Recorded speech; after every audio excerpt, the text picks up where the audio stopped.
Hi friends, ఈ వీడియోలో మనం స్వీట్ హోమ్ పార్ట్ 4 ఎక్స్ప్లెనేషన్ ని చూడబోతున్నాం. ఏదో ఒక అంతు తెలియని వైరస్ ప్రపంచం మొత్తం స్ప్రెడ్ అయి మనుషులందరూ ఇన్ఫెక్ట్ అయి భయంకరమైన రకరకాల వినోద మాన్స్టర్స్ గా మారిపోతూ ఉంటారు. దీనివల్ల భూమి మొత్తం ఎటు చూసినా రాక్షసులతో నరకంలా మారిపోతుంది. ఈ పరిస్థితిలో ఒక అపార్ట్మెంట్ బిల్డింగ్ కి చెందిన సర్వైవర్స్ ఎలా బయటున్న మాన్స్టర్స్ ని ఎదిరించి తమని తాము కాపాడుకోవడానికి పోరాడుతున్నారు, వాళ్ళు ఫేస్ చేసే ప్రమాదాలు, వాటి నుంచి వీళ్ళెలా బయటపడతారనే దాన్ని ఇంతవరకు ఈ సిరీస్ లో చూస్తూ వచ్చాం. లాస్ట్ ఎపిసోడ్ లో మాన్స్టర్ చేత ఇరుక్కున్న హీరోని కాపాడడానికి డాక్టర్ అనే గ్యాంగ్స్టర్ వాళ్ళ టీం బయటకు వెళ్లి ఒక అతి బలమైన స్పీడ్ మాన్స్టర్ దగ్గర చిక్కుకున్నారు. అలాగే లోపల సీసీటీవీ రూమ్ లో ఉన్న మిలిటరీ పెద్దయినా ఇంకా చిన్న పాపని కూడా ఇంకో డేంజరస్ అయిన మాన్స్టర్ అటాక్ చేస్తుంది. సో ఇప్పుడు ఈ ఎపిసోడ్ లో బయటున్న వాళ్ళని ఎవరు సేవ్ చేస్తారు, లోపలున్న సర్వైవర్స్ పరిస్థితి ఏంటి, వీళ్ళంతా తప్పించుకుంటారా లేక ఆ రెండు మాన్స్టర్స్ అందరినీ చంపేస్తాయా, వీటికి మధ్య ఇన్ఫెక్ట్ అయిన మన హీరో యున్సు కూడా పూర్తి మాన్స్టర్ గా మారి వీళ్ళకి మరో పెద్ద ప్రమాదంగా మారబోతున్నాడా అనే దాన్ని చూడబోతున్నాం. Previous 3 video explanation link description లో ఉన్నాయి, చూడని వాళ్ళ ముందు అది చూసేయండి. ఇక ఆలస్యం చేయకుండా కథలోకి వెళ్ళిపోదాం. ఓపెన్ చేయగానే ఎపిసోడ్ బీభత్సమైన యాక్షన్ సీక్వెన్స్ తో స్టార్ట్ అవుతుంది. లాస్ట్ పార్ట్ ఎండింగ్ లో డాక్టర్ అనియా స్పీడ్ మాన్స్టర్ ని 2 సార్లు క్రాస్ బాల్ తో షూట్ చేసి బాణం స్ట్రైట్ గా తన కంట్లో కదిలాడు కదా. దీనివల్ల కొన్ని సెకండ్స్ కి ఆ మాన్స్టర్ ఆగిపోతే ఈ గ్యాప్ లో వీళ్ళంతా వెళ్లి విడివిడిగా ఒక్కో ప్లేస్ లో దాగుంటారు. డాక్టర్ అనియా ఇంకా టీచర్ ఒక కార్ కింద దాగునుంటారు. ఆ మాన్స్టర్ కదలడం చూడగానే డాక్టర్ ప్రోకి సడన్ గా ఒక ఐడియా తట్టి ఆ పార్కింగ్ లో ఉన్న కార్ కీస్ ఇతని దగ్గర ఉంటాయి, అవి తీసి ఒక్కొక్కటి ప్రెస్ చేస్తూ ఆ మాన్స్టర్ ని డిస్ట్రాక్ట్ చేయడం మొదలు పెడతాడు. కానీ దురదృష్టం ఏంటంటే ఇలా ప్రెస్ చేస్తూ అతను మన హీరో గ్యాంగ్స్టర్ ఇంకా గిటారిస్ట్ ఏ కార్ వెనకైతే దాగునున్నారు ఆ కార్ కీని కూడా ప్రెస్ చేసేయడంతో ఈ మాన్స్టర్ వాళ్ళ వైపుకు పరిగెడుతుంది. అడ్డంగా బుక్ అయి అంతే, ఇక మన చాప్టర్ క్లోజ్ అని వీళ్ళ ముగ్గురు భయపడుతున్న నెక్స్ట్ సెకండ్ సడన్లీ వేగంగా ఒక కార్ వచ్చి ఆ మాన్స్టర్ ని ఎగరగొట్టిస్తుంది. ఎవర్రా అని చూస్తే ఇంకెవరో కాదు, డాక్టర్ అనే ఇంకా ఆ టీచర్. త్వరగా వీళ్ళ ముగ్గురిని కారులోకి ఎక్కించుకుని బండి స్టార్ట్ చేసి లైట్ కొట్టి చూసాకే వీళ్ళకి తెలుస్తుంది వీళ్ళున్న చోటు మొత్తం రకరకాల విచిత్ర మాన్స్టర్స్ తో నిండిపోయి ఉంటాయి. అవి వీళ్ళని వదలవు కదా, వీళ్ళ బండి వెంట తరమడం మొదలు పెడతాయి. అందులో ఒళ్ళంతా కళ్ళున్న ఒక ఐ మాన్స్టర్ అయితే పరిగెట్టుకుంటూ వచ్చి కారులో ఉన్న గిటారిస్ట్ జుత్తు పట్టుకుని బయటకి చేయడానికి ప్రయత్నిస్తుంది. అప్పుడు టీచర్ వేరే దారి లేక అతని కత్తి తీసి గిటారిస్ట్ జుత్తు కోసి తనని సేవ్ చేస్తాడు. కానీ ఇలా అన్యాయంగా జుత్తుపోయిన దుఃఖంలో గిటారిస్ట్ కి టెన్షన్ లేచి జుత్తు పట్టిన మాన్స్టర్ కంఠంలోనే కత్తి దించి కైలాసానికి పంపించేస్తుంది. కానీ ఈ ఫైట్ అన్నిటి వల్ల కార్ స్ట్రైట్ గా వెళ్లి ముందు కుతుకుని యాక్సిడెంట్ అయిపోవడంతో ఇక ఏం చేయలేక అందరూ దిగి బయట మాన్స్టర్స్ ని డైరెక్ట్ గా ఎదుర్కోవాల్సిన పరిస్థితి వస్తుంది. ఈ టైంలో ఆ స్పీడ్ మాన్స్టర్ పరిగెడుతూ దూసుకొచ్చి టీచర్ ని తరుముతుంది చూడండి. అంతే, వాడు చచ్చాడనుకుంటా. కానీ ఇక్కడే ట్విస్ట్, వస్తున్న ఈ మాన్స్టర్ ఫైర్ ఎగురుతూ వెళ్ళిపడుతుంది. ఏమైందా అని టర్న్ అయి చూస్తే పేషెంట్ తాత ఫ్లేమ్ థ్రోయర్ తో ఎంట్రీ ఇచ్చి ఏదో పురుగుల మందు కొడుతున్నట్టు చుట్టూ ఉన్న మాన్స్టర్స్ అన్నిటిని తగలపెట్టి తాళం పెట్టేస్తాడు. మరోవైపు మనకి కంట్రోల్ రూమ్ లో వీల్ చైర్ లో ఉన్న మిలిటరీ పెద్ద అయిన స్పైడర్ లాంటి ఒక మాన్స్టర్ తో ఫైట్ చేస్తున్నాడు కదా, ఆ సీన్ ని చూపిస్తారు. లేవలేక ఆయన పాపం ఆ మాన్స్టర్ చిన్నపిల్లని పైకెత్తేస్తుంటే అతి కష్టం మీద తనని కాపాడడానికి చాలా ప్రయత్నిస్తుంటాడు. ఇదంతా రూమ్ బయటున్న రెసిడెంట్స్ భయంతో చూస్తుంటారే తప్ప ఎవ్వరూ ధైర్యం తెచ్చుకుని వాళ్ళని కాపాడడానికి ముందుకు వెళ్లరు. అప్పుడు డాక్టర్ అనే చెల్లి ఆ బ్యాలెట్ డాన్సర్ లీకి కోపం వచ్చి అంత కష్టపడి ప్రాక్టీస్ చేసింది దీనికేనా అని తిడుతూ ఎవరొస్తున్నారో లేదో అని పట్టించుకోకుండా తను ఆ నర్స్ లేడీ మాత్రం లోపలికి వెళ్లి ఆ మాన్స్టర్ ఏ ట్రాప్ లో అయితే ఇరుక్కుందో ఆ రోప్ పట్టుకుని పుల్ చేయడం మొదలు పెడతారు. కానీ ఈ కొట్లాటలో ఆ మాన్స్టర్ తన షార్ప్ అయిన కాళ్ళని పడిపోయి ఉన్న మిలిటరీ పెద్ద అయిన కాళ్ళ మీద పొడిచి ఆయన్ని పట్టుకుని అటాక్ చేస్తుంది. ఒక పక్క ఇది ఆయన్ని చంపేసేలా వెళ్లడం, మరో పక్క డాన్సర్ లీ ఇంకా నర్స్ లేడీ ఈ మాన్స్టర్ ని పైకి ఎత్తడానికి ట్రై చేయడం అని ఆల్మోస్ట్ ఆ మాన్స్టర్ ఈ పెద్దయిని చంపేస్తుందన్న సమయానికి మిగతా రెసిడెంట్స్ అందరూ కూడా వీళ్ళకి సహాయం చేయడానికి వచ్చి ఆ రోప్ ని గట్టిగా ఈడుస్తూ మాన్స్టర్ ని వెనక్కి లాగుతుంటారు. ఈ గ్యాప్ లో ఆ చిన్న పిల్ల వీళ్ళింతకు ముందు ఆల్కహాల్ తో బాంబ్స్ రెడీ చేశారు కదా, వాటిలో ఒక బాటిల్ కి నిప్పంటించి తీసుకొచ్చి డయ్యూ మాన్స్టర్ అని అరుస్తూ ఆ మాన్స్టర్ మీదకు విసురుతుంది. ఆ మాన్స్టర్ కాలు కాలిపోతూ నొప్పికి కొట్టుకుంటూ అన్ఎక్స్పెక్టెడ్లీ అది చిక్కుకున్న తాడు తెచ్చుకుని ట్రాప్ నుంచి బయటపడిపోతుంది. సరిగ్గా ఇదే సమయానికి కింద మాన్స్టర్స్ తో ఫైట్ చేసి డాక్టర్ అనే వాళ్ళ టీం కూడా అక్కడికి చేరుకుంటారు. ఈ మాన్స్టర్ ని చూసిన హీరో ఒక్క సెకండ్ కూడా మొహమాట పడకుండా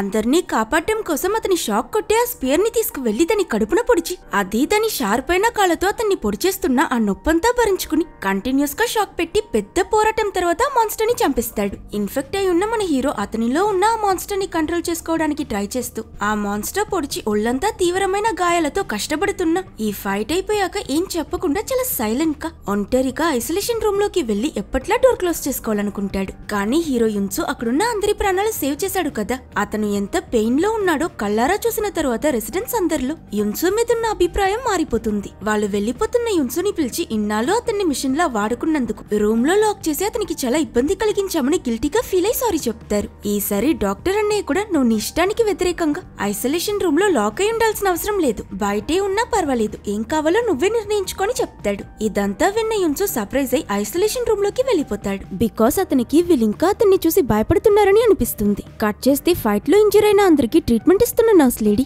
గ్యాంగ్స్టర్ కి ఫస్ట్ ఎయిడ్ చేద్దామని వచ్చినప్పుడు అతను సిగరెట్ తాగడం చూసి తనకి ఆస్మా ఉంది కదా కాబట్టి దగ్గరికి వెళ్లకుండా ఫస్ట్ ఎయిడ్ కిట్ అక్కడే పెట్టి నువ్వే ట్రీట్మెంట్ చేసుకో అని చెప్పి వెళ్లిపోతూ మనసు పక్క తిరిగి అసలు నీకు బ్రతకాలన్న ఆశ కొంచెం కూడా లేదా అని అడిగితే గ్యాంగ్స్టర్ ఆమె దగ్గర నీకు కూడా ఆరోగ్యం బాలేదు కదా, నువ్వెప్పుడైనా చనిపోవాలనుకున్నావా అని అడుగుతాడు. దానికి తను లేదు, బ్రతకాలన్న పట్టుదల ఉంటే ఎవరైనా ఎంతకాలమైనా బ్రతకొచ్చని చెప్తుంది. ఇది విన్న గ్యాంగ్స్టర్ సరే నాకు హెల్ప్ చేయని అతని షర్ట్ ఓపెన్ చేస్తే మొత్తం ఒళ్ళంతా కాలిపోయి గాయాలతో నిండి రక్తం రాకుండా ఉండడానికి వాటిపై టేప్స్ అంటించుకుని ఉండడం చూసి నర్స్ లేడీ ఏం జరగనట్టు ఇదంతా భరిస్తూ ఎలా నటిస్తున్నారా అని షాక్ అయిపోతుంది. ఆ తరువాత రెసిడెంట్స్ అంతా కలిసి భోంచేస్తున్నప్పుడు యున్సు కూడా తన డిన్నర్ తీసుకుని అక్కడికి వస్తాడు. కానీ ఇప్పటికీ వాళ్ళు తనని చూసి నర్వస్ అవ్వడం గమనించి వాళ్ళ మూడ్ స్పాయిల్ చేయడం ఇష్టం లేక అక్కడి నుంచి వెళ్లిపోతాడు. గ్యాంగ్స్టర్ కి కూడా హీరోలాని రెసిడెంట్స్ అతన్ని కూడా చూసి భయపడుతున్నారని అర్థమై వాళ్ళతో కూర్చోకుండా అతను సెపరేట్ గా వెళ్తాడు. వీళ్ళిద్దరూ ఒంటరిగా అక్కడ నిల్చుండడం చూసిన పేషెంట్ తాత మధ్యలోకి దూరి ఎంట్రీ ఇచ్చి నవ్వుతూ ఈ సిచ్యువేషన్ లో కూడా సంతోషంగా ఉండడానికి నా దగ్గర ఒక సీక్రెట్ రెసిపీ ఉంది, ఏంటో తెలుసా, ఇదిగో ఫుడ్, మనిషి జీవితమే తినడానికి రా పిచ్చి పిల్లలారా అని తన సీక్రెట్ చెప్తూ వెళ్లిపోతున్న వాళ్ళిద్దరిని కూడా తనతో పాటు కూర్చుని తినమంటాడు. అయినా వీళ్ళిద్దరూ తమ తమ బాధలో సైలెంట్ గా ఉండడం చూసి ఏంటి మీతో మాట్లాడాలి, మీ టీంలో చేరాలంటే వీడి ఫేస్ లో నీ చేతిలో ఉన్నట్టు నాకు కూడా గాయాలుండాలా, ఇదిగో చూడండి తన కడుపు మీద సర్జరీస్ వల్ల జరిగిన పెద్ద స్కార్ ని చూపిస్తాడు. గాయాలున్న వాళ్ళందరూ చెడ్డవాళ్ళనుకుంటే ఈ ప్రపంచంలో మంచి వాళ్ళే ఉండరు, సో మీలో మీరే కుమిలిపోవడం ఆపేసి కడుపు నిండా తినండని వాళ్ళని నవ్విస్తూ ఈ పేషెంట్ తాత గ్యాంగ్స్టర్ ఇంకా హీరోకి దగ్గరవుతాడు. నెక్స్ట్ సీన్ లో మనకి బ్యాలెట్ డాన్సర్ లీని చూపిస్తారు. తను తన రూమ్ లో ఒంటరిగా కూర్చుని తన కాళ్ళకి తగిలిన గాయానికి కట్టు వేస్తూ ఉన్నప్పుడు తనని వెతుక్కుంటూ లోపలికొచ్చిన డాక్టర్ అన్ని అది చూసి ఏం చెప్పకుండా తనకి హెల్ప్ చేయడం స్టార్ట్ చేస్తాడు. ఎంత లాస్ట్ ఎపిసోడ్ లో కోపం వచ్చి తనని కొట్టిన చెల్లి కదా, అలా ఎలా వదిలేస్తాడు. ఇతనిలా హెల్ప్ చేస్తున్నప్పుడు లీ కూడా తన అన్నయ్య కళ్ళతలు ఇరిగిపోయినడం చూసి ఆ ఫ్రేమ్ ని బ్యాండేజ్ తో అంటించి స్పెక్ట్ సరి చేసిస్తుంది. సో ఎంత గొడవ పడి ఇష్టం లేకపోయినట్టు నటించినా లీకి కూడా తన అన్నయ్య అంటే చాలా ఇష్టమని మనం ఈ సీన్ ద్వారా తెలుసుకుంటాం. మరోవైపు ఆ చిన్నపిల్లలిద్దరిని చూపిస్తారు. తమ్ముడు అతని సిస్టర్ దగ్గర ఈ మధ్య నువ్వు నాతో అసలు ఆడుకోవడమే ఆపేశావక్క, ఇప్పుడు కొంచెం సేపైనా నాతో ఆడుకోవా ప్లీజ్ అని పదే పదే అడగడంతో తను ఇరిటేట్ అయి ఆ అబ్బాయిని కిందకు తోసేసి ఎప్పుడూ ఆడుకోవడం తప్ప ఇంకేం తెలీదా అని ఆ పిల్లడిని గట్టిగా తిట్టడం మొదలు పెడుతుంది. వీళ్ళ గొడవ వినిపించి అక్కడికొచ్చిన ఆ మిలిటరీ పెద్ద అయిన ఇద్దరిని సమాధానం చేయడానికి ప్రయత్నిస్తూ ఇదిగో చాక్లెట్ ఇస్తాను ఏడవకంటని సతి చెప్తూ ఉంటే సడన్ గా చిన్నపిల్ల దాంతో మేమేం చేసుకుంటాం, ఈ సిచ్యువేషన్ లో మీరు మాకు ఇవ్వాల్సింది చాక్లెట్ కాదు గన్, నాకు ఒక గన్ ఇవ్వండి, ఆ మాన్స్టర్స్ ని ఎదిరించి నేను ఫైట్ చేస్తా, స్ట్రాంగ్ అయితే మాత్రమే నిన్న తమ్ముణ్ణి కాపాడుకోగలనని ఏడుస్తూ చెప్తుంది. ఇది విన్నా మిలిటరీ పెద్దయిన షాక్ అయి స్కూల్ కి వెళ్తూ జాలీగా పెరగాల్సిన ఈ వయసులో ఈ చిన్న పిల్లకి తమ సర్వైవల్ గురించి ఆలోచించి భయపడాల్సిన పరిస్థితి వచ్చేసింది అని బాధపడతాడు. అక్కడ కట్ చేస్తే మరుసటి రోజు ఒక రెసిడెంట్ స్నానం చేస్తూ ఉండగా షవర్ లో నుంచి వస్తున్న నీళ్లు హఠాత్తుగా నల్లగా మారిపోతాయి. అప్పుడే వీళ్ళకి బిల్డింగ్ పైనున్న వీళ్ళ వాటర్ ట్యాంక్ కంటామినేట్ అయిపోయిందన్న విషయం తెలుస్తుంది. అంటే ఇప్పుడు వీళ్ళ దగ్గర ఉన్న ఒక్క వాటర్ సోర్స్ కూడా కట్ అయిపోయిందన్నమాట. ఫుడ్ లేకపోయినా కొన్ని రోజులు బ్రతకొచ్చు, కానీ వాటర్ లేకపోతే బ్రతకడం ఇంపాసిబుల్ అని వీళ్ళు టెన్షన్ పడతారు. డాక్టర్ అన్నయ్య ఆ వీల్ చైర్ లో ఉన్న మిలిటరీ పెద్దాయిని ఒంటరిగా వెళ్లి కలిసి నీళ్లు కంటామినేట్ అయిపోవడం మాత్రం కాదు, నిజం చెప్పాలంటే మన దగ్గరున్న ఫుడ్ కూడా స్టాక్ చాలా తగ్గిపోయింది, ఈ విషయం బయటన్న రెసిడెంట్స్ కి చెప్తే వాళ్ళు అనవసరంగా భయపడతారని ఇంకా ఎవరికి చెప్పలేదు, ఇక మనం ఏం చేయకుండా సైలెంట్ గా ఉంటే అందరం చనిపోతాం, నాకు మీ హెల్ప్ కావాలని అడుగుతాడు. ఏంటని ఆ మిలిటరీ పెద్దాయిని అడిగినందుకు డాక్టర్ అన్నయ్య ఆయన్ని బేస్మెంట్ లో ఉన్న ఒక కార్ దగ్గరికి తీసుకువెళ్లి ఫుడ్ తీసుకురావడానికి నేను బయటికి ఒక టీం ని పంపించాలనుకుంటున్నాను, సో మాన్స్టర్ అటాక్స్ ని తట్టుకునేంత స్ట్రాంగ్ గా ఈ వెహికల్ ని మీరే రెడీ చేయాలని అడుగుతాడు. పరిస్థితి అర్థం చేసుకున్న మిలిటరీ పెద్దయినా కూడా డాక్టర్ అనే చెప్పిందానికి ఒప్పుకుంటాడు. ఇదంతా వీళ్ళు సైలెంట్ గా చేయాలనుకున్నా వీళ్ళు ఎక్స్పెక్ట్ చేయని విషయం ఏంటంటే ఈ కాన్వర్సేషన్ మొత్తం సర్వైవర్స్ లో ఒక అతను వినిస్తాడు. డాక్టర్ అనే చెప్పింది నిజమా అని కంట్రోల్ రూమ్ లో అతని ప్లాన్ డేటా చెక్ చేసి వాళ్ళు మాట్లాడుకున్నట్టు నిజంగానే ఫుడ్ చాలా తక్కువగా ఉందని అర్థం చేసుకుని ఇతనికి ఒక్కసారిగా భయం ఎక్కువైపోయి రెసిడెంట్స్ అందరికీ ఈ విషయం చెప్పేయడంతో పాటు ఇలా ఇలా ఇక్కడే ఉంటే నేను ఖచ్చితంగా చనిపోతాను, నా వాటా ఫుడ్ నాకు ఇచ్చేయండి, నేను ఇక్కడ నుంచి వెళ్ళిపోతానంటూ అనవసరంగా అరిచి గోల చేసి అందరి మధ్య పానిక్ క్రియేట్ చేస్తాడు. నా కార్ కీస్ ఏవి నీ దగ్గరే ఉన్నాయి కదా ఇవ్వని ఈ వ్యక్తి డాక్టర్ అనే మీదకి అటాక్ చేయడానికి వెళ్తే వీడు చేసిన గోలకి ఇరిటేట్ అయిన గ్యాంగ్స్టర్ మొహానికి గట్టిగా ఒక పంచిచ్చి వాడిని ఆఫ్ చేస్తాడు. అప్పుడు పేషెంట్ తాత ముందుకొచ్చి ఈ వ్యక్తి దగ్గర భయంలో ఇలాంటి పిచ్చి పిచ్చి వేషాలు వేసే వాళ్ళే ముందు చేస్తారు, సో మూసుకుని ముందు మేమేం చెప్తున్నామో వినని అందరినీ పిలిచి ఒక మీటింగ్ అరేంజ్ చేస్తారు. డాక్టర్ అన్నయ్య వాళ్ళ దగ్గర బయటకు వెళ్లి వీళ్ళు ఫుడ్ తీసుకురావడానికి ఒక టీమ్ ని అరేంజ్ చేయబోతున్నారని, దానికోసం ఆల్రెడీ మిలిటరీ పెద్ద అయిన ఒక కార్ ని రీమోడల్ చేస్తున్నాడని, అతను కేర్ఫుల్ గా క్రియేట్ చేసిన ప్లాన్ మొత్తం ఏం దాచకుండా ఎక్స్ప్లెయిన్ చేస్తాడు. ఇదంతా విని రెసిడెన్స్ లో ఒక అతను ఈ డేంజరస్ అయిన మెషిన్ ని లీడ్ చేయబోయేదెవరని అడిగితే దీనికోసం నేను ఆల్రెడీ ఒక వ్యక్తిని సెలెక్ట్ చేశానని చెప్పగానే అందరూ తిరిగి హీరోని చూస్తారు. బికాస్ అన్ని ప్రమాదమైన పనులకి వీళ్ళు ఇన్ని రోజులు ఇతన్నే కదా వాడారు. కానీ ఇక్కడ ట్విస్ట్, డాక్టర్ అన్నయ్య డైరెక్ట్ గా గ్యాంగ్స్టర్ దగ్గరికి వెళ్లి అతన్ని మిషన్ లీడ్ చేయమని అడుగుతాడు. అది విని సర్ప్రైజ్ అయిన అతను నేను ఒక క్రిమినల్ అని తెలుసు కూడా ఇంత ఇంపార్టెంట్ అయిన పని నాకిస్తున్నావా అని అడిగినందుకు మేబీ నువ్వు ఒక కాలంలో క్రిమినల్ వై ఉండొచ్చు, కానీ ఇప్పుడు నువ్వే ఇక్కడున్న వాళ్ళ ప్రాణాలని కాపాడగలవని నేను నమ్ముతున్నానని డాక్టర్ అనే చెప్తాడు. ఇదంతా అయిపోయాక ఫుడ్ లేదని తెలిసి గొడవ చేసిన రెసిడెంట్ ఉన్నాడు కదా, అతను కూడా తన తప్పు అర్థం చేసుకుని వీళ్ళ దగ్గరకు వచ్చి సారీ అడుగుతాడు. గ్యాంగ్స్టర్ కూడా అతన్ని ఆపి ఆగు, యాక్చువల్లీ నేను కొట్టుండకూడదు, సారీ అని క్షమాపణ అడుగుతాడు. ఇలా నిజంగానే రెసిడెంట్స్ అందరూ ఒకరిని ఒకరు నమ్మడం కేర్ చేసుకోవడం చూసి ఆ టీచర్ ఓ క్యారెక్టర్ డెవలప్మెంట్ అని సంతోషపడతాడు. ఇదంతా ఇటు ఇలా ఉంటే మరోవైపు ఆర్మీ వాళ్ళు అరెస్ట్ చేసిన ఫైర్ ఫైటర్ లేడీ స్పెషల్ ఇన్ఫెక్టీ అయిన మన హీరో గురించి వాళ్ళకి చెప్పేసింది కదా, అది విన్న వాళ్ళు వెంటనే తన కట్లు విప్పి ప్రపంచం మొత్తం స్ప్రెడ్ అయిన ఈ ఇన్ఫెక్షన్ ని ఆపాలంటే ఆ స్పెషల్ ఇన్ఫెక్టీ అయిన యున్సు మీద రీసెర్చ్ చేయడం మాత్రమే ఒక్కటే దారి, అతను చాలా ఇంపార్టెంట్ ఇన్ఫర్మేషన్ ఇచ్చిన నువ్వే యున్సుని మా దగ్గరికి చేర్చాలని చెప్పి ఫైర్ ఫైటర్ లేడీ చేతికి ఒక ట్రాకర్ ఇస్తారు. ఇటువైపు గిటారిస్ట్ అమ్మాయి కడుపు నొప్పని స్ప్రో కోల్పోయి పడిపోతుంది. సడన్లీ తను ఇలా అన్కాన్షియస్ అయిపోవడంతో అందరూ భయపడి ఏమైందా అని డాక్టర్ ని వచ్చి చెక్ చేసి తనకి అపెండిక్స్ అని త్వరగా ఆపరేషన్ చేయకపోతే చనిపోతుందని డయాగ్నోస్ చేస్తాడు. కానీ ఇక్కడ ఫస్ట్ ఆఫ్ ఆల్ ఈ డాక్టర్ బ్రో జస్ట్ ఒక మెడికల్ స్టూడెంట్ మాత్రమే, అతను ఇంతకు ముందు ఇలాంటి ఆపరేషన్ ఏం చేసింది లేదు. అలాగే సర్జరీ చేయడానికి వీళ్ళ దగ్గర కావాల్సిన మెడికల్ ఎక్విప్మెంట్స్ కూడా లేవు కనుక ఆపరేషన్ చేయకపోయినా చనిపోతుంది. అలాగే ఏ ఫెసిలిటీ లేని ఈ టైంలో ఆపరేషన్ చేసినా చనిపోతుంది. అయినా ఛాన్స్ తీసుకోవడం తప్ప వేరే దారి లేదని డాక్టర్ అన్నయ్య వేరే ఆప్షన్ లేక నేను సర్జరీ చేస్తానని పెద్ద డిసిషన్ తీసుకుంటాడు. సో ఫుడ్ ఇంకా వాటర్ తీసుకురావడానికి ఒక టీం ని బయటకు పంపించాలనుకున్నారు కదా, దానికి బదులుగా టీం ని హాస్పిటల్ కి పంపించి అనస్థీషియా, యాంటీబయోటిక్స్, సెలైన్ ఇంకా సర్జికల్ ఇన్స్ట్రుమెంట్స్ తీసుకురమ్మని డాక్టర్ అన్నయ్య ఫిక్స్ అయ్యి ఈ విషయాన్ని గ్యాంగ్స్టర్ కి చెప్తాడు. ఇప్పుడు టీం కి లీడర్ సెట్, కానీ మెంబర్స్ ఎవరు వెళ్తారా అని డాక్టర్ అన్నయ్య ఆలోచిస్తూ ఉన్నప్పుడు ఆ టీచర్ ఇంకా హీరోయిన్స్ ఇద్దరు వెళ్తామని వాలంటీర్ గా జాయిన్ అవుతారు. అప్పుడు నర్స్ లేడీ వీళ్ళ దగ్గరికి వచ్చి నేను వెళ్తాను, నేను నర్స్ ని కనుక హాస్పిటల్లో ఏ మెడిసిన్ ఎక్కడుంటుందో నాకు బాగా తెలుసు, నేను వెళ్తే వీళ్ళ ముగ్గురికి కూడా హెల్ప్ అవుతుంది, టైం కూడా సేవ్ చేయొచ్చని చెప్తుంది. లాజికే కదా అని డాక్టర్ బ్రో కూడా ఒప్పుకుంటాడు. ఇప్పుడు గిటారిస్ట్ అమ్మాయిని కాపాడడానికి సెల్ఫ్లెస్లీ వీళ్ళు వెళ్లడం మాత్రం కాదు, లోపలున్న వాళ్ళు కూడా తన ఆపరేషన్ కి కావాల్సిన ఏర్పాట్లన్నీ చేయడం మొదలు పెడతారు. కింద గ్యాంగ్స్టర్ మిలిటరీ పెద్ద అయిన ఆర్మర్ అంతా పెట్టి మాన్స్టర్ అటాక్ నుంచి తప్పించుకోవడానికి తయారు చేసిన ఆ కార్ ని బయటికి తీస్తూ ఉండగా డాక్టర్ బ్రో హీరో దగ్గరకు వచ్చి గిటారిస్ట్ అమ్మాయిని సేవ్ చేయడం కోసం మెడికల్ సప్లైస్ తీసుకురావడమే మన మెయిన్ గోల్, ఫుడ్ ఇంకా వాటర్ సెకండ్ గోల్ అని క్లియర్ గా ఇన్స్ట్రక్షన్ ఇస్తాడు. ఒకప్పుడు 10 మందిని కాపాడడానికి ఒకరు చచ్చినా పర్వాలేదని ఫైర్ ఫైటర్ లేడీని తెలిసి మాన్స్టర్ ఉన్న ప్లేస్ కి పంపించిన ఇతను ఈ రోజు ఒక్కొక్క ప్రాణము ఇంపార్టెంటే అని అర్థం చేసుకునే అంత ఎదిగాడని మనకి డాక్టర్ బ్రో క్యారెక్టర్ గ్రోత్ చూపిస్తారు. ఆ కార్ మెల్లగా బయటికి వెళ్తూ ఉన్నప్పుడు మనకి ప్యాసింజర్ సీట్ లో కూర్చున్న హీరో యున్సు వాయిస్ ఓవర్ వినిపిస్తుంది. అందులో అతను ఈ రోజు డేట్ ఆగస్ట్ 25 నేను చనిపోవాలని మార్క్ చేసుకున్న రోజు, కానీ నేను ఇంకొకరి ప్రాణాలు కాపాడటం కోసం బయటికి వెళ్తున్నాను, ఎంత విచిత్రం కదా అని ఇక్కడ యున్సు ఇంపార్టెంట్ అయిన ఫ్లాష్ బ్యాక్ చూపిస్తారు. ఇంతవరకు మనం యున్సు స్కూల్లో భయంకరమైన బుల్లింగ్ ఫేస్ చేశాడని చూసాం కదా, అసలు ఆ పిల్లలు మన హీరోని ఎందుకు కొట్టి ఇంతలా టార్చర్ చేశారో కారణం మనకిప్పుడు చూపిస్తారు. మన హీరో అందరి పిల్లలని ఎప్పుడు చురుగ్గా చలాకీగా ఉండేవాడు. ఒక రోజు వీళ్ళ స్కూల్ కి ఒక కొత్త పిల్లాడు ట్రాన్స్ఫర్ అయ్యి వచ్చాడు. ఆ అబ్బాయి చాలా సేపటి నుంచి వెండింగ్ మిషన్ ముందు ఒంటరిగా నిలబడడం చూసిన హీరో నీ దగ్గర కాయిన్స్ లేవా, ఇదిగో తీసుకొని అతనితో ఫ్రెండ్ అవ్వడానికి ట్రై చేస్తాడు. అప్పుడు హీరోకి తెలియదు పాపం ఈ కొత్త స్టూడెంట్ వాళ్ళ ఫ్యామిలీ బాగా రిచ్, వాడు ఒక సాడిస్ట్ అని. కొన్నాళ్ళకి స్కూల్లో తనకంటూ ఒక గ్యాంగ్ ని ఫామ్ చేసుకుని వాళ్ళందరితో కలిసి హీరోని వైలెంట్ గా కొట్టి రకరకాలుగా టార్చర్ పెడతాడు. అసలు ఈ కొత్త స్టూడెంట్ హీరోని ఎందుకు టార్గెట్ చేస్తున్నాడో కారణం తెలుసా, ఆ రోజు వెండింగ్ మిషన్ ముందు నాకు చిల్లరిచ్చావే అస్సలు నచ్చలేదు, అందుకే నిన్నెప్పుడు చూసినా కొట్టాలనిపిస్తుందని స్టూపిడ్ రీజన్ చెప్తాడు. ఒక సిచ్యువేషన్ తర్వాత ఇదంతా భరించలేని హీరో ఈ విషయం గురించి తన అమ్మ నాన్నకి చెప్తాడు. కానీ హీరో వాళ్ళ నాన్న ఏ ఆఫీస్ లో అయితే పనిచేస్తున్నాడో దానికి ఓనర్ ఇంకెవరో కాదు ఈ కొత్త స్టూడెంట్ వాళ్ళ నాన్న. ఈ బుల్లింగ్ గురించి నువ్వెవరికైనా చెప్పినా ఈ ఇష్యూ పెద్దది చేసినా మీ నాన్నని పనిలో నుంచి తీసేస్తామని బెదిరించడంతో హీరో వాళ్ళ అమ్మా నాన్న డబ్బున్న వాళ్ళని ఎదిరించి మనం బ్రతకలేం కాబట్టి అడ్జస్ట్ చేసుకో యున్సో, లేదంటే మన ఫ్యామిలీ మొత్తం రోడ్డున పడాల్సి వస్తుందని హీరోకి అస్సలు హెల్ప్ చేయలేదు. దీనివల్ల స్కూల్లో ఆ డబ్బున్న పిల్లాడు హీరోని మరింత టార్చర్ చేయడం మొదలుపెట్టాడు. ఫ్రెండ్స్, స్కూల్లో టీచర్స్, ఇంట్లో అమ్మా నాన్న, సిస్టర్ అని ఎవరు సహాయం చేయకపోవడంతో ఆఖరికి విరక్తి పుట్టి ఇతను ఆత్మహత్య చేసుకోవడానికి ప్రయత్నించాడు. అలా ఒక రోజు ఈ డబ్బున్న పిల్లాడు ఇంకా మిగతా బుల్లీస్ అంతా కలిసి హీరో క్లాస్ లో ఉన్న మరో అబ్బాయి వాళ్ళ అమ్మ హాస్పిటల్లో అడ్మిట్ అయి ఆవిడ ట్రీట్మెంట్ కి డబ్బు అవసరం అవడంతో ఆ అబ్బాయి హెల్ప్ అడిగినప్పుడు అతన్ని వస్తున్న ట్రక్ ముందు జంప్ చేయమని చెప్తారు.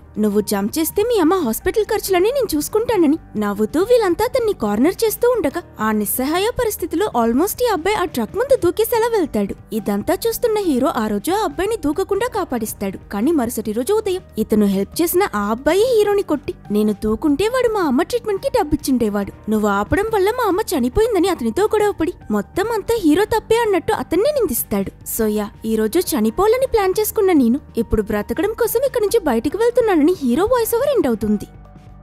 మ్యూజిక్ రైజ్ అప్ అయి మాస్ ఎంట్రీతో వీళ్ళ కార్ బయటికి వెళ్తూ ఉంటే సడన్ గా కింగ్ కాంగ్ సైజ్ లో ఒక జైంట్ మాన్స్టర్ వచ్చి వీళ్ళ కార్ ని కుద్ది దొర్లుకుంటూ బోల్తా పడేలా చేసేస్తుంది. ఇంత పెద్ద యాక్సిడెంట్ జరిగాక లోపలున్న వాళ్ళకి సౌండ్ వినిపించకుండా ఉంటుందా? డాక్టర్ బ్రో వాళ్ళు ప్రాబ్లం లో ఇరుక్కున్నారని రియలైజ్ అయి ఇక మెడికల్ హెల్ప్ కోసం వెయిట్ చేస్తే పనవదని గిటారిస్ట్ కండిషన్ సీరియస్ అవ్వడం చూసి, నా దగ్గర నీకు ఇవ్వడానికి మొత్తం లేదు, సర్జరీ మొదలు పెట్టినా నువ్వు చాలా నొప్పి అనుభవించాల్సి వస్తుంది. ఒకటి, నీ కడుపు కట్ చేసేటప్పుడు ఆ నొప్పి భరించలేక చనిపోగలవు, లేక సర్జరీ చేసేటప్పుడు ఇన్ఫెక్షన్ అయి కూడా నువ్వు చనిపోగలవు అని తనని వార్న్ చేస్తాడు. కానీ ఆపరేషన్ చేయకపోయినా నేను చనిపోతా కదా, కాబట్టి ఎక్కువ ఆలోచించుకు, ఏం జరిగినా పర్వాలేదు, నీ వల్ల కుదిరింది చేయని గిటారిస్ట్ అమ్మాయి డాక్టర్ అన్నకి పర్మిషన్ ఇస్తుంది. సో అతను నొప్పిలో తనెక్కడ నాలుక కొరుక్కుంటుందో అని నోట్లో ఒక క్లాత్ పెట్టి స్పృహ ఉంటూ ఉండగాని కత్తి తీసి తన కడుపు కట్ చేసి తనపై ఆపరేషన్ మొదలు పెడతాడు. పాపం ఈ గిటారిస్ట్ అమ్మాయి ఆ పెయిన్ భరించలేకపోతుంది. ఇక్కడ ఈ లైఫ్ అండ్ డెత్ సిచ్యువేషన్ లో వీళ్ళు సీరియస్ గా ఉంటే మరోవైపు బయట జంబో మాన్స్టర్ ఫుట్బాల్ ఆడిన ఆ కార్ ని చూపిస్తారు. బోల్తా పడిన బండిని అది మట్టి పిండి పిండి చేసేయాలని దగ్గరకొస్తూ ఉంటే బయటపడి స్పృహొచ్చిన మన హీరో మిగతా వాళ్ళని లేవమని అరుస్తూ వాళ్ళంతా అన్కాన్షియస్ గా ఉండడం చూసి వేరే దారి లేక తన స్పియర్ తీసుకుని వీళ్ళని కాపాడడానికి ఆ మాన్స్టర్ ని ఒంటరిగా ఎదిరించడానికి వెళ్తాడు. స్పియర్ తో స్పీడ్ గా వెళ్లి దాని కాళ్ళ మీద పొడిచిన అదేదో దోమ కొట్టినట్టు రియాక్ట్ అయి హీరోని ఎగరేసి పక్కనే ఉన్న పెద్ద సిమెంట్ సిలిండర్ తీసి అతని మీదకి విసురుతుంది. జస్ట్ మిస్ లో పక్కకు తప్పుకుని యున్సు ఎస్కేప్ అయినా ఆ మాన్స్టర్ అతన్ని వదలదు. సరిగ్గా ఈ టైంకి ఎంట్రీ ఇచ్చిన పేషెంట్ తాత వీళ్ళు తయారు చేసిన ఆల్కహాల్ బాటిల్ బాంబ్స్ కి నిప్పంటించి ఆ జంబో మాన్స్టర్ మీదకి విసురుతాడు. దీనివల్ల దాని భుజమంతా ఫైర్ అయి అది ఆ నిప్పార్పడానికి కొట్టుకుంటూ ఉన్నప్పుడు ఈ గ్యాప్ లో పేషెంట్ తాత హీరోని తీసుకుని మెల్లగా అక్కడి నుంచి చెక్కేయాలనుకుంటాడు. కానీ పేషెంట్ తాత అసలు సిసలైన పేషెంట్ అన్న విషయం వీళ్ళు మర్చిపోయారు. ఇన్ని స్టంట్లు చేశాక ఆయన ఆరోగ్యం మరింత క్షీణించి ఆయన నోట్లో నుంచి రక్తం కక్కుకునే పరిస్థితికి వచ్చేస్తాడు. సరిగ్గా ఈ టైంలో నిప్పార్పుకుని వీళ్ళ దగ్గరికి నడుస్తూ వచ్చిన ఆ మాన్స్టర్ ఇద్దరిని చంపిస్తుందన్న సిచ్యువేషన్ లో పేషెంట్ తాత హీరోని కాపాడడానికి అతన్ని పక్కకి నెట్టి, నాకు ఆల్రెడీ వయసు అయిపోయింది, ఇప్పుడు చనిపోయినా నాకే రిగ్రెట్స్ లేవు, కానీ నువ్వలా కాదు యున్సు, నువ్వు బ్రతకాలని చెప్తాడు.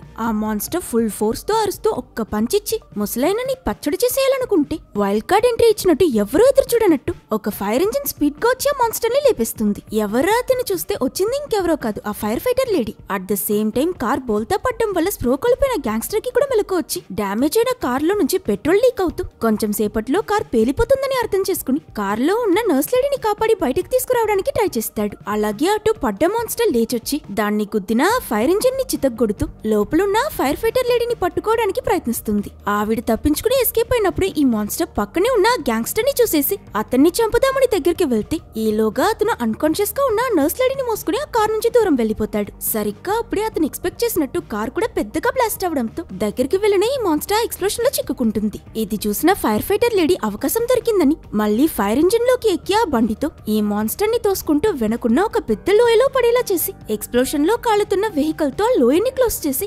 ఎలాగో ఒకలా సక్సెస్ఫుల్లీ ఆ మాన్స్టర్ ని చంపిస్తుంది. ఇటు లోపల డాక్టర్ బ్రో కూడా ఆ గిటారిస్ట్ అమ్మాయి ఆపరేషన్ ని కంప్లీట్ చేస్తాడు. ఫైట్ పూర్తయి లోపలికొచ్చిన వాళ్ళ విషయం తెలుసుకుని టీచర్ డాక్టర్ బ్రో దగ్గర గిటారిస్ట్ ఎలా ఉందని అడిగితే, ఆపరేషన్ అయితే నేను చేసేసాను, కానీ తనకి ఇన్ఫెక్షన్ అయిపోతుందో లేక బ్రతుకుతుందో అంతా ఇప్పుడు దేవుడి చేతుల్లోనే ఉందని అంటాడు. ఇటు లక్కీలీ ఫైర్ ఫైటర్ లేడీ ఆ ఫైర్ ట్రక్ ఫుల్ గా వాటర్ తీసుకొచ్చుంటుంది. సో ప్రస్తుతానికి వీళ్ళ నీళ్ళ అవసరం తీరుతుంది. అప్పుడు డాక్టర్ బ్రో అక్కడికి రాగానే ఈ ఫైర్ ఫైటర్ లేడీ అతని దగ్గర, యున్సుకి నేను వెళ్ళాక మళ్ళీ కొత్త సిమ్టమ్స్ ఏమైనా వచ్చాయా, అతనిలో మార్పులు మాన్స్టర్లా మారడం లాంటివి ఏమైనా జరిగాయా అని చాలా యాంగ్షియస్ గా ప్రశ్నల మీద ప్రశ్నలు అడగడం చూసిన డాక్టర్ బ్రో ఈమె బయటకు వెళ్ళాక ఏదో జరిగిందని అర్థం చేసుకుని, ముందు నువ్వు చెప్పు, బయట ఏం చూసావు, పరిస్థితి ఎలా ఉంది, మనల్ని గవర్నమెంట్ వచ్చి కాపాడే ఛాన్స్ ఉందా అని అడుగుతాడు. మరోపక్క మనకి నర్స్ లేడీకి స్పృహ వచ్చినట్టు చూపిస్తారు. ఫస్ట్ నుంచి తన దగ్గరికి కూడా రాని గ్యాంగ్స్టర్ ఇప్పుడు తన గాయాలకి ట్రీట్మెంట్ చేసి తనని టేక్ కేర్ చేస్తుంటాడు. ఇంకో పక్క ఫైట్ చేసి టైర్డ్ అయిన మన హీరోయిన్స్ నిద్రపోతూ ఉంటే దూరం నుంచి అతన్ని చూస్తున్న ఈ ఫైర్ ఫైటర్ లేడీ లేడీ ఏమనుకుందో ఏమో కాని సడన్లీ చాలా వేగంగా అతని దగ్గరికి వెళ్లి కత్తి తీసి అతని చేయి మీద పెద్ద ఘాటేసి రక్తం కారుతూ ఉన్న అతని గాయం తను చూస్తూ ఉన్న కొన్ని సెకండ్స్ లోనే నయమైపోవడం గమనిస్తుంది. ఏం చేస్తున్నారు? నొప్పేస్తుందని హీరో అన్నందుకు ఈవిడ ఇన్ఫెక్ట్ అయ్యాక నీకొచ్చిన ఫస్ట్ సిమ్టమ్ ఏంటి? నోస్ బ్లీడా? స్ప్రో కోల్పోయావా? అసలు సరిగ్గా ఎప్పుడు ఇన్ఫెక్ట్ అయ్యావు? అసలు ఇన్ని రోజులు మాన్స్టర్ గా మారకుండా ఎలా ఉంటున్నావని ప్రశ్నల వర్షం కురిపిస్తుంది. దానికి యున్సు నేను జస్ట్ బ్రతకాలనుకున్నాను అంతే అని చెప్తాడు. ఈ సమాధానం విన్న ఆవిడ ఏం గుర్తు తెచ్చుకుందో ఏమో కానీ సడన్ గా ఏడవడం మొదలు పెడుతుంది. తను బాధలో ఉండడం చూసి యున్సు కంగారు పడుతూ ఏమైందని అడిగితే ఈవిడ నేను బయటకు వెళ్లి సోల్జర్స్ కి దొరికిపోయాను, తప్పించుకోవడానికి వాళ్ళకి నీ గురించి చెప్పానని నిజం చెప్పేస్తుంది. ఈ విషయం విన్న హీరో కూడా భయపడుతూ లైట్ గా ఏడ్చుకునేలా అయిపోయి ఎందుకు చెప్పారు అని అడిగినందుకు ఈ ఫైర్ ఫైటర్ లేడీ నేను కూడా జస్ట్ బ్రతకాలనుకున్నానని చెప్తుంది. ఇంకోవైపు వాటర్ దొరికాక రెసిడెంట్స్ అందరూ స్నానం చేసి కలిసి కూర్చుని భోంచేస్తూ ఉన్నప్పుడు అక్కడికి ఆ సూపర్ మార్కెట్ ఓనర్ భార్య వచ్చి తాను కూడా ఇన్ఫెక్ట్ అయిపోయానని అందరికీ అనౌన్స్ చేస్తుంది. నేను మీకు ముందే చెప్పుండాలి కానీ నేను ఇన్ఫెక్ట్ అయిపోయానన్న విషయాన్ని నమ్మలేకపోయాను. ఇప్పుడు నా సిమ్టమ్స్ కూడా ఎక్కువైపోయాయి, ఇక ఏ డౌట్ లేదు నేను ఇన్ఫెక్టెడ్ అని ఫీల్ చేస్తూ అనౌన్స్ చేస్తుంది. మన హీరో కేస్ ని ఎగ్జాంపుల్ గా తీసుకున్నాక రెసిడెంట్స్ మనసులో ఇన్ఫెక్ట్ అయిన వాళ్ళ మీద ఒపీనియన్ మారిపోయి ఉంటుంది. ముందులా తీయగానే వాళ్ళని చూసి భయపడకుండా ఇప్పుడు విషయం తెలుసుకుని మెచ్యూర్ గా రియాక్ట్ అవుతారు. ఈ సూపర్ మార్కెట్ లేడీ వీళ్ళని ఇబ్బంది పెట్టడం ఇష్టం లేక నేను ఇక్కడ నుంచి వెళ్లిపోతానని చెప్తే లేదు మీరు మమ్మల్ని అటాక్ చేయరని మేమంతా నమ్ముతున్నాం, బయటకు వెళ్ళి ఏం చేస్తారు, ఇక్కడే మాతో పాటు ఉండండి అని అక్కడున్న వాళ్ళందరూ ఆమెకి సపోర్ట్ గా వచ్చేస్తారు. ఇది చూసిన ఆవిడ కూడా అందరికీ థ్యాంక్ యూ చెప్పి హీరోతో పాటు ఐసోలేషన్ రూమ్ లో ఉండడానికి వెళ్తుంది. తలనొప్పి కూడా అనుభవించేవాడికే కష్టం తెలుస్తుందన్నట్టు తాను హీరో సిచ్యువేషన్ కి వచ్చాక ఈవిడ కూడా యున్సు ఎంత బాధపడి ఉంటాడో అర్థం చేసుకుని అతన్ని హక్ చేసుకుంటూ సారీ చెప్తుంది. ఇంకో పక్క స్నానం చేస్తూ ఫ్రెష్ అవుతున్న ఫైర్ ఫైటర్ లేడీకి ఒక ఫ్లాష్ బ్యాక్ గుర్తుకొస్తుంది. తనని ఆ సోల్జర్స్ పట్టుకున్నప్పుడు ఆ లేడీ ఆఫీసర్ తన దగ్గర నీ బాయ్ ఫ్రెండ్ ఇంకా ప్రాణాలతోనే ఉన్నాడు, అతనికి ఏమైందో ఎక్కడున్నాడో నేను నీకు చెప్తా, కానీ దానికి బదులుగా నువ్వు మాకు యున్సుని అప్పగించాలి. యున్సు మానవ జాతిని కాపాడి ముఖ్యమైన కీ అవ్వచ్చని వాళ్ళు నమ్ముతున్నారు. అందుకే ఫైర్ ఫైటర్ లేడీకి ట్రాకర్ ఇచ్చి నువ్వు యున్సుని చేరుకున్నాక ఇందులోని బటన్ ప్రెస్ చేయి, అప్పుడే నువ్వు ఎక్కడున్నావో మాకు సిగ్నల్ దొరుకుతుంది, మేమొచ్చి అతన్ని తీసుకువెళ్తామని ఈవిడతో ఒక డీల్ వేసుకున్నారు. ఫైర్ ఫైటర్ లేడీకి తన బాయ్ ఫ్రెండ్ ఎక్కడున్నాడో తెలుసుకోవాలి. అలాగే హీరోని కూడా రీసెర్చ్ కోసం ఆర్మీ వాళ్ళకి అప్పగించడానికి తనకి మనసు రాక గిల్ట్ లో తనలో తనే కుమిలిపోతూ ఉంటుంది. సరిగ్గా అదే సమయానికి చేతిలో గన్ పట్టుకుని ఎవరో మెల్లగా తన దగ్గరికి నడుస్తూ వస్తూ ఉంటే లక్కీలీ ఇది గమనించి అలర్ట్ అయిన ఈవిడ ఆ ఇంట్రూడర్ ని టాకల్ చేసి పట్టుకుంటుంది. ఇక్కడే ట్విస్ట్, అసలు ఇతను వీళ్ళ అపార్ట్మెంట్ కి చెందినవాడి కాదు, ఎవరో బయట నుంచి కొత్తగా బిల్డింగ్ లోకి దూరాడన్నమాట. ఇక్కడ రెసిడెంట్స్ అంతా కూర్చుని జాలీగా మాట్లాడుతూ ఉన్నప్పుడు హీరో యున్సు మాత్రం ఒంటరిగా ఉండడం చూసిన బ్యాలెట్ డాన్సర్ లీ అతని దగ్గరికి వెళ్లి ఇక్కడేం చేస్తున్నావని క్యాషువల్ గా మాట్లాడుతూ సరే కానీ ఒకసారి నీ చెయ్యిలా పెట్టని పింకీ ప్రామిస్ యాక్షన్ చేసి ఇదిగో నువ్వు నాకు మాట ఇచ్చేసావు, ఇకపై నీ ఆరోగ్యం జాగ్రత్తగా చూసుకో, ఏం జరిగినా నువ్వు ప్రాణాలతో ఉండాలి సరేనా యున్సు అని మాట్లాడుతూ ఉన్నప్పుడు అక్కడికి తన బ్రదర్ ఆ డాక్టర్ అని వచ్చి వీళ్ళ కాన్వర్సేషన్ విని ఓ ఫస్ట్ లవ్వా కంగ్రాచులేషన్స్ అని ఆట పట్టిస్తాడు. నెక్స్ట్ సీన్ లో మనకి అన్కాన్షియస్ గా ఉన్న గిటారిస్ట్ కళ్ళు తెరిచినట్టు చూపిస్తారు. తన ఆపరేషన్ సక్సెస్ అయి తన ప్రాణాలకి ఇప్పుడు ఏ ప్రమాదం లేదని తెలుసుకున్న టీచర్ తన ఫ్రెండ్ అయిన గిటారిస్ట్ అమ్మాయి కోసం సంతోషపడుతున్నట్టు చూపిస్తారు. ఫైర్ ఫైటర్ లేడీ బిల్డింగ్ లోకి కొత్తగా ఎవరో దూరాడన్న విషయాన్ని డాక్టర్ అనే వాళ్ళకి ఇన్ఫార్మ్ చేస్తుంది. సో అతన్ని కట్టిపడేసి ఇతనెవరో ఎందుకు వచ్చాడో ఎలా వచ్చాడో మొత్తం తెలుసుకోవడానికి కొట్టి ఇంట్రోగేట్ చేస్తూ ఉన్నప్పుడు ఆ పర్సన్ తీసుకొచ్చిన బ్యాగ్ లో నుండి ఒక వాకీ టాకీ బయటకొచ్చి పడుతుంది. అందులో నుంచి ఎవరో ఒక అతను హే నేను మాట్లాడేది వినిపిస్తుందా, రే నిన్నే నోరు తెరిచి సమాధానం ఇవ్వని వాయిస్ వినిపించగాని ఈ కొత్తగా వచ్చిన అతను ఏదో దయ్యాన్ని చూసినట్టు భయంలో గజగజ వణికిపోతాడు. డాక్టర్ అనే ఫైర్ ఫైటర్ లేడీ వాళ్ళు రియాక్ట్ అయ్యే లోపే వాళ్ళు వచ్చేస్తున్నారని భయపడుతూ నా గన్ నాకు ఇచ్చేయండి నేను ఇక్కడ నుంచి వెళ్ళిపోతానని అరుస్తూ ఇతను అక్కడ నుంచి పారిపోవడానికి ప్రయత్నిస్తే డాక్టర్ అనే ఇంకో రెసిడెంట్ అతన్ని పట్టుకుని ఆపుతారు. ఫైర్ ఫైటర్ లేడీ ఆ వాకీ టాకీని ఇరగొట్టి మనం బిల్డింగ్ బయట SOS అని రాసి ఒక పెద్ద బ్యానర్ పెట్టాం కదా, త్వరగా అది తీసేయండి, ఆ సైన్ చూసి ఇతనులని మరెవరైనా మన బిల్డింగ్ లోకి దూరాలని ప్రయత్నించొచ్చు, మన అదృష్టం బాగోలేక ఇలా వెపన్స్ తీసుకుని ఒక గ్యాంగ్ మాత్రం వచ్చిందనుకో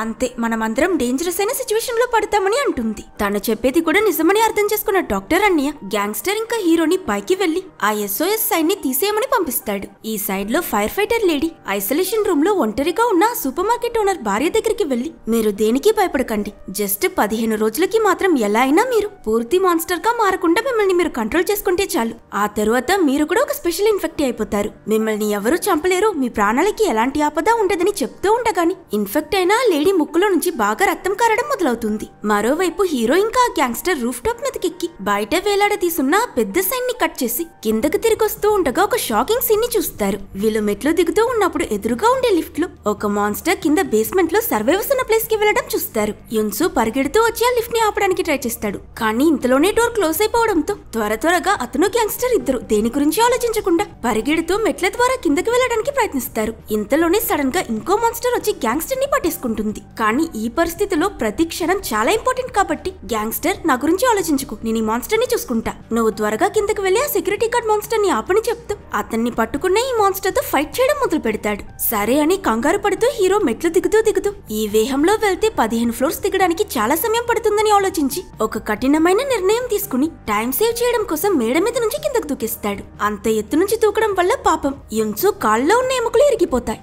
ఈ నడవలేని పరిస్థితిలో కూడా మన యున్సు వాళ్ళకి సహాయం చేయడానికి పాకురుకుంటూ వెళ్తాడు. ఇటు ఎలివేటర్ సర్వైవర్స్ ఉన్న ఫ్లోర్ ని రీచ్ అయి ఓపెన్ అవుతుంది. ఆ సమయంలో అక్కడున్న ఆన్చిన్ ఈమె కూతురు కూడా ఈవిడ కళ్ళ ముందే చనిపోయింది కదా, ఆ లేడీ లిఫ్ట్ లో వచ్చిన ఈ మాన్స్టర్ ని చూసేస్తుంది. మొహమంతా కుళ్ళిపోయినట్టు ఈకలు ముగుతూ అతను చూడడానికి చాలా భయంకరంగా ఉంటాడు. ఆన్చిన్ ని చూడగానే టార్గెట్ దొరికిందన్నట్టు ఈ మాన్స్టర్ చేతిలో మొక్కలు కట్ చేసే బ్లేడ్ తో ఆమెని చంపడానికి వస్తుంది. అంతే, ఇక ఈమె చనిపోతుందనుకున్నప్పుడు లకిలీ సరైన సమయానికి అక్కడికి ఆ టీచర్ చేరుకుని అతని కత్తితో మాన్స్టర్ అటాక్ ని బ్లాక్ చేసి దాంతో ఫైట్ చేయడం మొదలు పెడతాడు. ఈ ఫైట్ సీక్వెన్స్ చూడడానికి చాలా డేంజరస్ గా ఉంటుంది. ఆ మాన్స్టర్ వదలకుండా చేతిలో ఉన్న బ్లేడ్ తో ఇతనిపై తీవ్రంగా దాడి చేస్తూ ఉంటే అతి కష్టం మీద అవన్నిటిని బ్లాక్ చేస్తూ ఫైనలీ ఒక సిచ్యువేషన్ లో సడన్ గా టీచర్ ఒళ్ళంతా రక్తంతో కింద పడిపోతాడు. ఏమైందో ఎక్కడ గాయం తగిలిందో చూసాకే మనకి ఆ మాన్స్టర్ కత్తి పట్టుకుని ఫైట్ చేస్తున్న ఈయన చెయ్యిని నరికేసిందన్న విషయం తెలుస్తుంది. ఆ ఆర్మ్ ఫుల్ గా పోయి భయంకరమైన బ్లడ్ లాస్ అవుతూ ఈ టీచర్ చాలా వీక్ అయిపోతాడు. సరిగ్గా ఇదే సమయానికి అక్కడికి చేరుకున్న డాక్టర్ అనే ఇంకా మిగతా రెసిడెంట్స్ అంతా అతని పరిస్థితి చూసి అలా ఫ్రీజ్ అయిపోతారు. అయినా ఈ మాన్స్టర్ ఒకటి ఉంది కదా, అది మళ్ళీ అటాక్ కి సిద్ధమవడం చూసిన టీచర్ చెయ్యపోయిన అతను ఎంత నొప్పిలో ఉండుంటాడో మీకే అర్థమై ఉంటుందనుకుంటా. అప్పటికి మిగతా వాళ్ళని కాపాడడానికి తెగిపడ్డ అతని చేతిలో ఉన్న తన కత్తి తీసుకుని అతి కష్టం మీద ఆ మాన్స్టర్ ని ఎదిరించడానికి మళ్ళీ వెళ్తాడు. వెనక నుంచి ఆ మాన్స్టర్ ని పట్టుకుని కత్తి కసకసా దించి తన ప్రాణం పోయే ఈ పరిస్థితిలో కూడా మిగతా వాళ్ళ ప్రాణాలు కాపాడడానికి పోరాడే ఈ సీన్ ని చూస్తే గుస్బంస్ వస్తుంది. సరిగ్గా అదే సమయానికి కాలు విరిగిపోయి పాకురుకుంటూ వచ్చిన మన హీరో టీచర్ ఒక్క ఈ పరిస్థితిని చూసి షాక్ అయి బాగా ఎమోషనల్ అయిపోతాడు. ఒక్క చేయతో ఉన్న ఈ టీచర్ ఆ మాన్స్టర్ ని ఎలా ఆపగలడు, అది మళ్ళీ అతనిపై అటాక్స్ కంటిన్యూ చేయడంతో బెస్ట్ వేలో దీన్ని ఎలా చంపడమా అని ఆలోచించిన టీచర్ ఆ మాన్స్టర్ ని కొడుతూ లాక్కుంటూ ఫైట్ లో ఎలాగోలా లిఫ్ట్ లోకి తీసుకువెళ్లిపోతాడు. ఈ ఫైట్ వల్ల ఎలివేటర్ మొత్తం టీచర్ రక్తంతో తడిచిపోతుంది. కానీ ఇక్కడ డోర్ కి అడ్డుగా ఏదో పడుండడం వల్ల లిఫ్ట్ క్లోజ్ అవ్వకపోయేసరికి అతను బయట ఉన్న రెసిడెన్స్ దగ్గర మనం తయారు చేసిన ఆల్కహాల్ బాంబ్స్ వేసి నన్ను కాల్ చేయండి అని అరుస్తాడు. కానీ ఆల్రెడీ ఇతని పరిస్థితి చూసి బాధలో ఏడుస్తున్న వీళ్ళు అలా ఎలా తెలిసి అతన్ని చంపేస్తారు. మనసొప్పకు కుమిలిపోతూ ఉంటారు. కానీ ఈ మాన్స్టర్ ని చంపడానికి ఇది తప్ప వేరే దారి లేదని టీచర్ వాళ్ళలో రేషనల్ గా ఆలోచించే డాక్టర్ అన్నయ్యని చూసి ఒక్క లుక్ ఇస్తాడు. ఇది చేయడం తప్పదని అర్థం చేసుకున్న డాక్టర్ బ్రో ఆల్మోస్ట్ ఏడుస్తూ బాంబ్ కి నిప్పంటించి లిఫ్ట్ లోకి విసురుతాడు. అంతే, దీంతో టీచర్ అతను వదలకుండా గట్టిగా పట్టుకున్న ఆ మాన్స్టర్ ఇద్దరు నిప్పులో కాళ్ళి మండి చనిపోతారు. అండ్ ఇలా ఇక్కడితో ఈ ఎపిసోడ్ ని ఎండ్ చేస్తారు. ఒకవేళ మీకు ఎక్స్ప్లెనేషన్ నచ్చితే లైక్ చేసి మన ఛానల్ ని సబ్స్క్రైబ్ చేసుకోవడం మర్చిపోకండి.